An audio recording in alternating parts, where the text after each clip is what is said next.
শুভ সকাল বন্ধুরা, তোমরা সবাই কেমন আছো? আশা করি যে যেখানে আছো অনেক ভালো আছো, সুস্থ আছো। দক্ষিণ দিনাজপুর জেলার ছোট্ট গ্রাম থেকে আমি অনিমা আমার একটি নতুন ব্লগে অনেক শুভেচ্ছা জানিয়ে আজকে দিনটা শুরু করছি। আর তোমাদের আশীর্বাদে আমরা সবাই ভালো আছি। তো এদিকে সকালবেলা আমি উঠে পড়েছি আর আমার ছেলে ঘুম থেকে ওঠেনি। আর এত গরম না, প্রচুর গরম, রাত্রিবেলা করে ভালো করে ঘুমই হয় না। তো আমরা দুটো ফ্যান চালাই, একটা টেবিল ফ্যান আর একটা সিলিং ফ্যান। তো এদিকে টেবিল ফ্যানের বাড়ি লেগে লেগে অনেক মশা নিচে পড়ে গেছে, এত মশা না, প্রচুর মশা। তো আমরা এখন সবাই ওর বাবা আমি দুজনে মিলে মাঠে চলে যাব। চলে এসেছি মাঠে, আর এই যে ওর বাবা পাট নিয়ে যাচ্ছে পুকুরে। তো পুকুরে সেরকম জায়গা নেই, ওখানে ঢোলাই করে রেখে দিতে লাগবে, কারণ এত পাড়াপাড়ি পুকুরটা ভর্তি হয়ে গেছে, কে কার আগে দেয়। তো তার জন্য আমরা ঢোলাই করছি, আর পাটগুলো শুকিয়ে যাচ্ছে এখানে। আর এই যে নস্যিগুলো দিয়ে ঢাকা দিয়েছি, এই যে, তো এগুলোও শুকিয়ে গেছে। নিয়ে এসে বাঁধলাম, আমরা জলে জলে কেটেছিলাম, তো এখানে এসে দেখছি সব জল শুকিয়ে গেছে। তো ভালোই হলো, তাড়াতাড়ি করে কেটে ফেললাম। আর এই যে এটা ঢোলাই করছি, তো আমাদের 5-6টা ঢিপি করেছি ছোট ছোট। তো ঢোলাই করার সুবিধা হবে। কাজ করিনি অতটা, সকালবেলা উঠে হলে গরুটা বাঁধলাম আর হাঁস মুরগি সব কিছু করে একটু অল্প স্বল্প হালকা পাতলা কাজ করে দিলাম। আর এই যে আমি চলে এসেছি, জামাপত্র এখন পরে নেব, পরে এখন ঢোলাই করব। কারণ ওর বাবা একাই ঢোলাই করতে পারবে না, আমাকেও ঢোলাই করতে লাগবে। আর চোখ মুখ খুলে কি অবস্থা।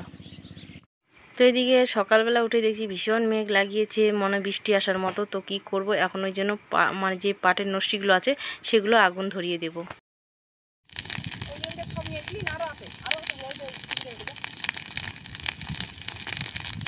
মাঠ থেকে চলে আসলাম বাড়িতে, কেন হঠাৎ করে ফোন আসলো যে আমাদের গুরু বাবা মারা গিয়েছে। তো ওই যে রেডি হয়ে পড়েছি, কেননা যেতে লাগবে, যেহেতু গুরু বাবা তো সামনেই।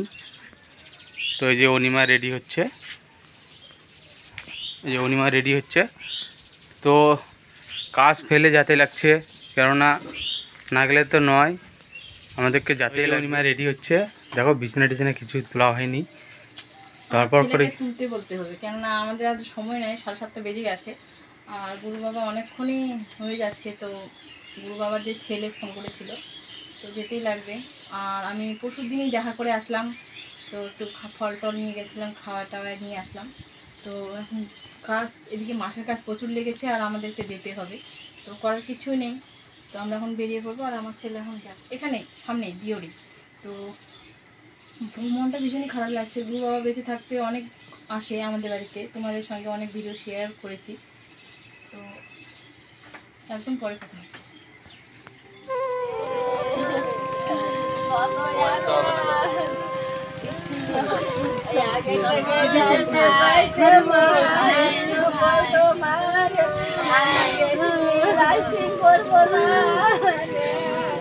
আমি কই কেন তুমি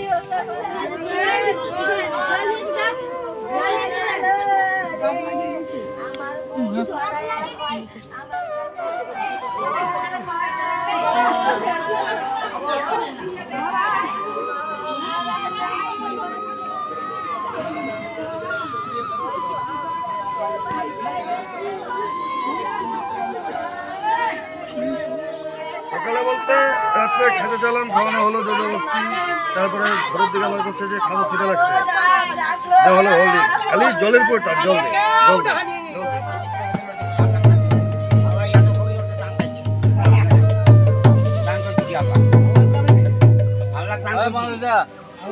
কি করছে দড়িগুলা তো এদিকে গুরু বাবাকে নিয়ে চলে যাচ্ছে শ্মশানে। আর এখন কিন্তু 12টা প্রায় বেজেই আসছে। তো আমরা এখন বাড়ি চলে যাব, আর গিয়ে বাড়িতে সমস্ত কাজ আবার সারতে লাগবে, যেহেতু গুরু বাবা হয় আমাদের 3 দিন মানতেই লাগবে। তো আমি বাড়ি চলে আসলাম, এসে একদম স্নান করে তারপর বাড়িঘর সমস্ত লেপাকোচা করে আবার স্নান করলাম।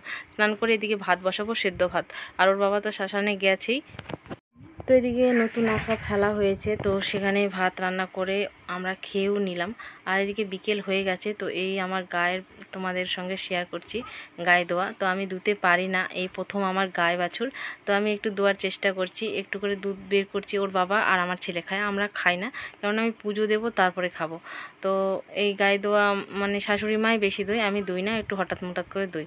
তো এই তো অনেক দিন প্রায় হয়ে গেল, 1 সপ্তাহের মতো বড় ভিডিও আমার দেওয়াই হয় না, কেননা সময় থাকে না। আর এত কাজের চাপ, প্রচুর কাজ, বুঝতেই পারছো মাঠে।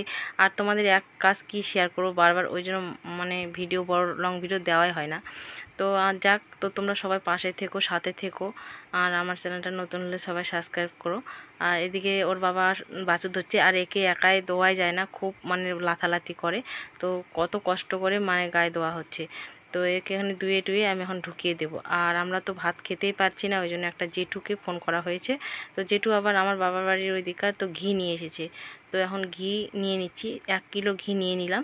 তো নিয়ে আমরা এটা দিয়ে খাওয়া করবো, একটা রেখে দেবো।